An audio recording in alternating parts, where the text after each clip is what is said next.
Hello friend and welcome to the course Microsoft Power BI Beginner to PL 300 Certified. In this course you will get to learn everything what needs to learn about Power BI and get a certification on PL 300. You will get to know how you can convert your raw data into a meaningful and beautiful dashboard and how you can share it over your connected networks. In this course, total we have 8 sections. Actually, this is an overview lecture of Power BI.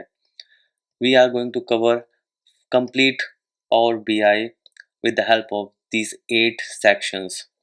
Introduction of Power BI, data connectivity and transformation, data modeling, data analysis expression and DAX application.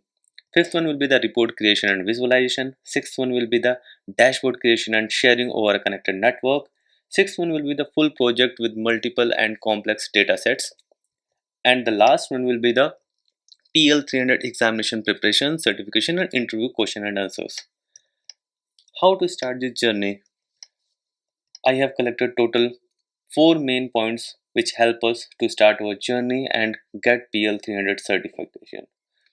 Give at least 1 hour every day. Create your own expense data sheet to boost your interest. It will be good to visualize your own expenses. It may be quarterly, weekly, monthly, or yearly on a dashboard. Find out complex dataset from our website clearcatnet.net and use it for the practices. Refer clearcat.net YouTube channel to get interview question and answers and prepare for the examination for PL 300 certification as well as for the interviews. Thank you for watching this video. See you in upcoming videos.